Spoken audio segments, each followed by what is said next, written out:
Sri Lanka's most powerful news brand.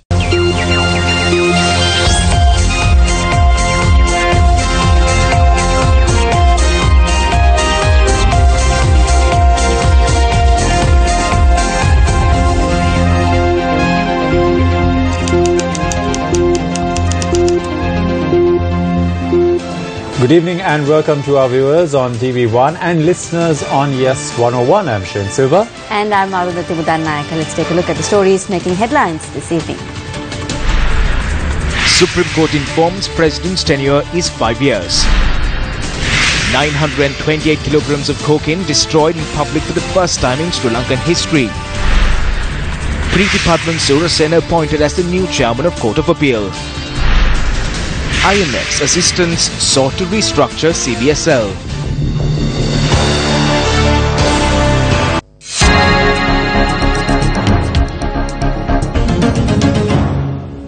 Now the stories in detail. The Supreme Court has conveyed the opinion that the President's term of office is 5 years. According to the President's media unit, the Supreme Court arrived at the determination after the President sought its opinion with regard to the term of office of the incumbent President. With the passage of the 19th Amendment to the Constitution, a public debate arose whether the tenure of the incumbent President is 5 or 6 years. In order to clarify this, President Maithripalas sought the opinion of the Supreme Court. The 18th Amendment to the Constitution removed all term restrictions imposed on a President. However, fulfilling the promises on which he ran his campaign, President Maithripalas brought about the 19th Amendment to the Constitution, which reintroduces term limits, reduces executive powers and reduces the tenure of the President to 5 years. President Sirisena has said publicly on numerous occasions that he sought the presidency to serve the public and not to hoard power. I'm not talking about myself, but I do not think there has been any other head of state in power who has been flexible as I have been in reducing the powers of this post, which holds such powers. I have made every possible sacrifice I can to make this happen. The destruction of the largest haul of cocaine seized by the Police Anti-Narcotics Bureau took place today in an eco-friendly manner. The first phase in destroying the stock of cocaine, which involves liquefying the narcotic, was conducted today at the export processing zone in Katunayaka. A group including President Maithripalas Sirisena and Prime Minister Ranil Wickremesinghe were present at the occasion to oversee the proceedings. The process of destroying the illegal contraband, which weighed 928 kilograms and 229 grams, was conducted under the supervision of the Fort Magistrate. This is incidentally the first time that a stock of illegal drugs has been publicly destroyed in Sri Lanka. There were plenty of rumors that something might have happened to the contraband or that it would eventually turn into flour. Some even said this will eventually be sold. However, the action taken today allows all of our officers to show the world how they operate. The President is the one who wanted to destroy these drugs publicly, so he issued the orders. This will get the entire world's attention and put Sri Lanka on the map as a country that takes a tough stand against drugs. The drugs that we confiscated in 2015, 16 and 17 is worth 34 billion rupees. However, the 928 kilograms and 220 grams of cocaine that we are destroying today is worth 16.7 billion rupees. 34 billion is about half of the money that we spent on the police department. Having this much money, think of the influence and power that these drug peddlers have. We are taking all possible steps to rid the country of the menace. The liquefied cocaine was later transported to a factory in Puttalam to be incinerated. The liquid cocaine was then put into a furnace that burns at temperatures in excess of 1800 degrees Celsius.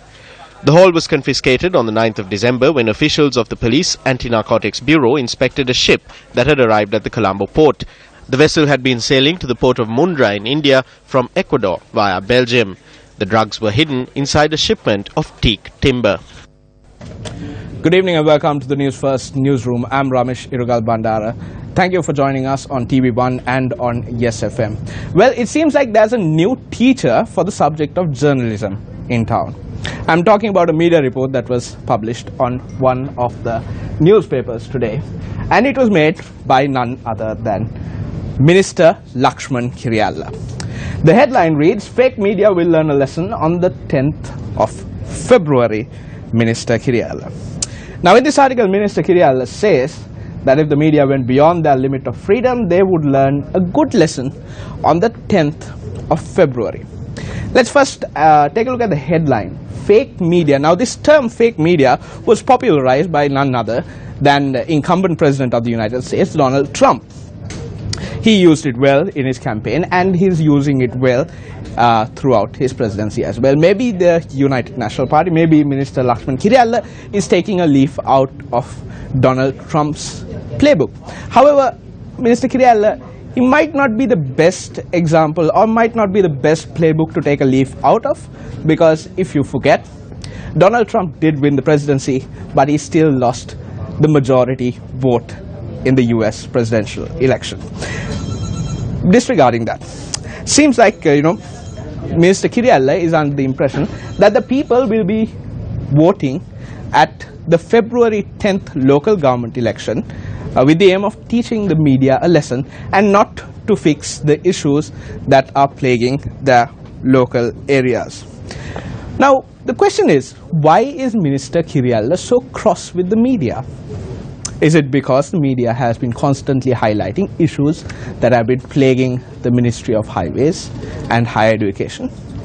Is it because media such as Newsfirst has been constantly exposing issues with regard to his jewel or the Central Expressway, which incidentally leads up to Minister Kiriyalla's battleground, which is Kandy. Now Kandy, as you know, is one of the top tourist destinations in Sri Lanka. There is a lot of traffic going towards Kandy on a regular day, and Kandy is also highly congested. It's just like Colombo. The traffic situation in Kandy is exactly like Colombo.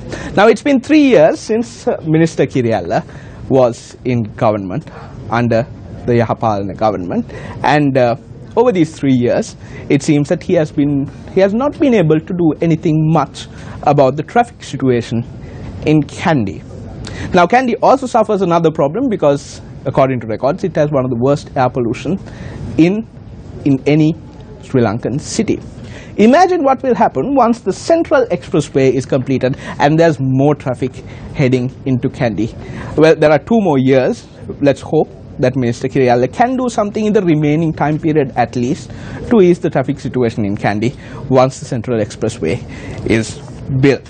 Now, to be very frank, it's not that we oppose development. We stand for development. But what we do oppose is corruption. What we want is transparency at all levels when involved in a transaction, and especially we hold our ministers, our public representatives to a high standard, because if you remember correctly, these ministers came into power 3 years ago claiming that there was fraud and corruption and malpractice rampant in the previous administration. So if they also resort to the same things, then there is no point in the people bringing about a change on the 8th of January in 2015. Now, let's focus on the Central Expressway, as I said earlier. Now, we know that the Central Expressway is being built in 3 phases. One from Kadawatha to Mirigama, the second phase from Mirigama to Kurunegala, and the third phase from Potuhara to Galagedara. Now, the second phase of this expressway was given to local contractors and was funded by loans obtained from local banks. Now, that's a lot of money that has been tied up from the local banks and put for this project. That means that these local banks cannot invest in other SMEs and cannot help the growth of other industries in Sri Lanka. Now, the kicker is phase number 3. Phase number 3 is being developed with a commercial loan from Japan. It has a very high interest rate and it has numerous hidden charges, as we have been reporting previously as well. And the tender process, well, there were a lot of doubts about the tender process as well, because people that were initially rejected eventually ended up getting these contracts. And we are talking about one company, and that is Taisei. Well, we have reported on Taisei during our previous broadcasts as well. Let's turn our attention to what the Asian Nikkei reported in December 2017. The Asian Nikkei reports that, or rather the Nikkei Asian Review reports that Taisei asked rival contractors not to bid on the maglev project. Maglev, for the benefit of our viewers, is a magnetic levitation railway system that is currently being built in Japan. Forbes reports that Japanese contractors faced big rigging claims and police raids in troubled maglev train project, and their story is also about the Taisei Corporation. Now, we cannot forget the visuals that you saw earlier, that the collapse of a tunnel under which Taisei was constructing. As you can see the visuals there, the sinkhole that was created in Tokyo during a construction carried out by them. Now, Taisei in Japan has criminal charges brought against them for bid rigging by the Fair Trade Commission of Japan. It's on the verge of being blacklisted, and that is who we are dealing with regard to the third phase of this Central Expressway. Now, we have, it all circles back to this report. We have a small message for Minister Lakshman Kiriyala, if you're watching. Minister, we know a lot more than we are revealing. We know how the locations were decided for the expressways. We know how roads were constructed in places like Hantana in violation of environmental guidelines in order to have roads leading up to certain individuals' properties. We know how luxury cars were brought down under certain construction firms for the benefit of certain persons.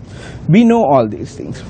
As a minister, your obligation is to serve the people before trying to teach lessons to others. Maybe you are thinking on a grand scale when you're operating on the Central Expressway. Maybe you have forgotten what the common man goes through. So for your benefit, here's a glimpse of what the common man goes through. As usual, Thittawalgolla Primary School in Dambulla today saw its doors open to yet another generation of first graders on their first day of school. But the lack of a roof over their heads to protect the tabs due to be presented by the Education Ministry is the real problem the parents of these children face. Today, these parents dropped their children off at a temporary shack. The school, built in 1934, consists of only 2 buildings and it's the only school in the village of Thittawalgolla. මගේ කුඩා දරුවා මේ ඉස්කෝලේට බාර දුන්නේ අද මේ වගේ හරක් ගාලා වගේ පඩුවක් අදලා ලොකු ඉස්කෝලවල සෙල්ලම් මඩුවක් වගේ අද අපේ කුඩා දරුවන්ගේ පන්ති කාමරේ පත්ලා තියෙන පාත්මේ අපේ පුංචි දරුවා අද මුලින්ම පාසලට පැමිණියේ මේ වගේ මඩුවකට පැමිණෙන්න සිද්ධ වීම ගැන අපිට ගොඩාක් කනගාටුයි. Meanwhile, villagers expressed their anger over the state in disrepair of the road leading to the Puttanegama Vidyalaya in Anuradhapura. Previous protesters closed the Putlam road, but when we protest, the authorities say that they don't have enough of money. But we are ashamed. Everyone in Parliament, including the Prime Minister, have been caught for the bond scam, but they are acting like it's a drama. These people have stolen millions and billions, but say they can't address the problems faced by parents in getting this road repaired. Now, even though they said that they don't have money to repair the road, everyone from the Prime Minister down are thieves. This isn't us saying, it's them. Parliament has stolen so much. Not even a child can go and watch proceedings anymore. All of them are shouting thief, thief and make enough money for generations. They break into the central bank or do something but don't have money to make a road.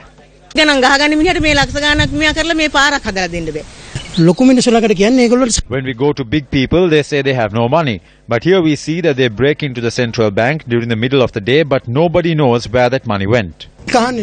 Now we have a challenge for the Honourable Minister. If you can, get down from your luxury car or SUV and go and meet these people. Go and talk to these people, but without your guards and without your goons. Maybe these people might also have a lesson to teach you. Now, when I was listening to the voice cuts, there was talk about the Bond Commission and the investigations of the Bond Commission. There is a certain article that caught my eye this morning, and that is this. Government seeking IMF advice to structure the central bank. These comments were expressed by Deputy Minister Harsha Silva. Let's listen to what Deputy Minister Harsha Silva has to say, and also the views of former Deputy Governor of the Central Bank of Sri Lanka, W. Vijayawardena. We are told now the Bond Commission report, after being tabled in Parliament on the 17th, will be available online for the whole world to read and analyse, which is very good. This is what we want through freedom of information. One is that legal action need to be taken against certain individuals who have been named. The other thing is a responsibility of Parliament, and that is to ensure that certain laws are amended. The President said this, particularly the Monetary Law Act and also the Registered Share Ordinance. In the Monetary Law Act, there are 4 major issues that need to be looked at. That is the mandate, then is the governance, third is the autonomy, and the fourth is accountability. Therefore, we invited the International Monetary Fund. We had discussions yesterday with the resident representative of the IMF, and we requested that they help us to make these necessary changes as quickly as possible. And what they told us was that they have already been working on these same issues. And in fact, IMF and the Central Bank has been working together for several decades, and we hope that we'll be able to move this activity forward quickly. The Monetary Act was enacted in 1949 based on the principles of central banking that were prevalent in the world immediately after the Second World War. After that, the Act was amended from time to time, but it had never been updated. Therefore, there's a necessity that the Monetary Act should be now updated. A new Act has to be introduced so as to show the reflect the current thinking of central banking. One grey area in central banking is that in the existing Act, the Minister of Finance has been given vast powers to abuse the money printing power of the central bank. For example, if the ministry is unable to raise sufficient revenue to meet its expenditure program, he can always get the central bank to print new money and finance his expenditure program. But the result is that the increase in money supply in the country would generate inflation. For the benefit of our listeners tuned in on Yes FM, those were the views of Dr. Harsha Silva and Dr. W. Vijayawardena, former Deputy Governor of the Central Bank. Now, all these discussions are taking place in the background where the Presidential Commission of Investigation on the bond issuance submitted their report to the President, and the President made a special statement regarding this. Now, what we just heard, this is of course positive news coming out of the Central Bank after the Central Bank bond issuance controversy. Now, staying on this subject, President's Counsel Hemantha Warnakulasuriya appeared on Newsline this morning and shared these views on his current thoughts on the bond investigation and what he thinks the Prime Minister should be doing. My position is, if you take the noble principle of democracy and liberal democracy and the standards maintained in other countries, Ranil Wickremesinghe should have resigned from the post of premiership until this entire investigation was over. Until he should agree to appoint, get the President to appoint acting Prime Minister for a short time until this investigation is over. Therefore, at the moment, there's so much of pressure being made. Do you know for us, when the first, even when the report was not out, extracts of the report and the evidence was given to the Treasury Department to find out whether there was any civil liability. But this report, this whole dossier of files given by Mr. Nagawat, then the DIG, then the DIG of CID or DIG or the Director of CID, and hand it over to the department. The department sent it to Mr. Suhada Gamlat, the Solicitor General. Now what did he do? He found, first reading of it, he found that a huge scam. And then what did he do? He opened a criminal file to investigate and charge criminally, all those people are responsible, including Arjuna Mahindran and Aloysius. And then he sent that file to a junior officer. Then what happened? Then nothing happened. When there was no return, when he questioned, he found that the then Attorney General, Ms. Swanjan Vijay, has taken over the file, changed the character of the file, made a confidential file and just left it. So this clearly shows the amount of pressure brought on the Attorney General by the government in order to safeguard themselves, in order to safeguard the perpetrators of this scam. This has never happened. Now, Mr. Varunakul Surya also expressed views with regard to the COPE investigations into bond issuances done in 2015 under D.E.W. Gunasekara. With regards to this, an English daily reported today that an ambassador of a prominent nation stationed in Sri Lanka may have had a hand in dissolving parliament back in 2015. As you can remember, when the COPE that was led by D.W. Gunasekara completed its report on the bond issuances, before it was able to table their findings in Parliament, Parliament was dissolved. Now this English daily claims that an ambassador of a certain country could have played a role in this decision to dissolve Parliament as well. As of now, we are not sure for the reasoning behind this move. Let's listen to what President's Counsel Varunakul Surya had to say this morning. The moment there was a disclosure that Arjuna Mahindran came to the Commission and mentioned the name of Ranil Wickremesinghe and said that he did this on the instructions of the Prime Minister Ranil Wickremesinghe, that it was sufficient for Mr. Wickremesinghe to take immediate action. But what did he do? He got Jiva Senasinghe, who went to the district court, got an injunction preventing the COPE report, the Gunasekara report being released. Now you think that Sujiva Senasinghe, being a junior member of the UNP, not much beholden to Malik Samaravikrama and Ranil Wickremesinghe, would go to the district court and get an injunction, and they got in fact the injunction. And that is why, and the injunction was there until the Parliament was dissolved. Now, the people of this country brought about a change 3 years ago with the aim of establishing a clean and corruption-free Sri Lanka for their next generations. We stand with the people in this belief. Before we end our simulcast on YesFM and send you back to the TV1 studio for the rest of the news, let's listen to what Minister Dayasiri Jayasekara had to say. I am Ramesh Rugal Bandara. This is Minister Dayasiri Jayasekara. When there was a massive force in the country against the government, the UNP did not have a leader. If they did, they could have moved forward by appointing their own leader. However, they failed to do so. This is exactly what they did back in 2010. They brought Sarath Fonseca from outside and made him the presidential candidate. In 2015 also, they did not have a leader to compete for the presidential election. If they had someone, they could have competed by themselves. However, since they did not, they appointed the General Secretary of the SLFP at that time as their leader during that period. Now, if they are thinking that the president must act according to the whims and fancies of the United National Party, I do not think that is fair, because they jointly appointed the president to correct the mistakes. The UNP jointly appointed him as the head of the state. Now they are continuously attacking him. The opinion of the UNP regarding the Bond Commission is absolutely wrong. They think the president appointed this commission to attack the UNP. That is not what this is about. It is only under the name of President Maithripalas a government jointly with the UNP came into power.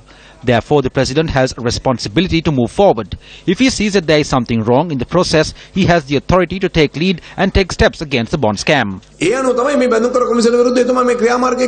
Preeti Padman Surasen has been appointed to the position of Chairman of Court of Appeal. Preeti Padman Surasena took oath as Chairman of the Court of Appeal before President Maithripalas today. The Presidential Media Division said that Justice LTB Dehidenia, who previously held the position, was elevated to the position of Supreme Court Justice. The Parliamentary Security Division and Speaker Karu Jayasuriya have received a secret report that there was a plan to sabotage the special parliamentary session convened to discuss the bond report. Issuing a special communique regarding the altercation that broke out in Parliament on the 10th of this month, the Speaker's office says there is a need to correct the misunderstandings that are being circulated in the society about this disappointing situation. The communique further notes that parliamentarian Dinesh Gunawardena continuously disrupted the parliamentary session following the Speaker's announcement that the report will not be tabled that day. A memorandum of understanding was signed between Sri Lanka and India today on cooperation in the field of the information technology and electronics.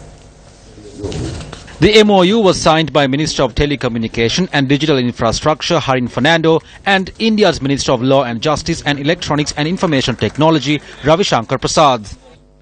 When the mandate was given by our Prime Minister that the new technology must be there to assist Sri Lanka, and I wish to make it very clear, we have come to assist, to help you to innovate, create more platform, more opportunity and more employment for your people. What does it offer? E-Office is a more accountable office. E-Office is a more transparent office. E-Governance is a faster governance. And therefore, anyone can see and note how decisions are being made. As you correctly said also while you were having tea with me, you have to digitally connect, but you have to be physically connect too. And it hit me so deep, being a politician, that sometimes we digitally connect, but we sometimes don't physically connect. And time of an election for me, that really hit me that I want to run back to my electorate right now. As I told you, 2/3 of Sri Lanka is fibre optic enabled. We are going the right speeds and we needed all the support, and we keep on looking to India to be better. The event was attended by a gathering which included Indian High Commissioner to Sri Lanka, Taranjit Singh Sandhu, and representatives in the field of IT of both India and Sri Lanka. A group of villagers from Kalugala conducted a protest on the Hatton-Colombo main road today. They were demanding the authorities take action and repair the Kalugala-Lakshapana main road.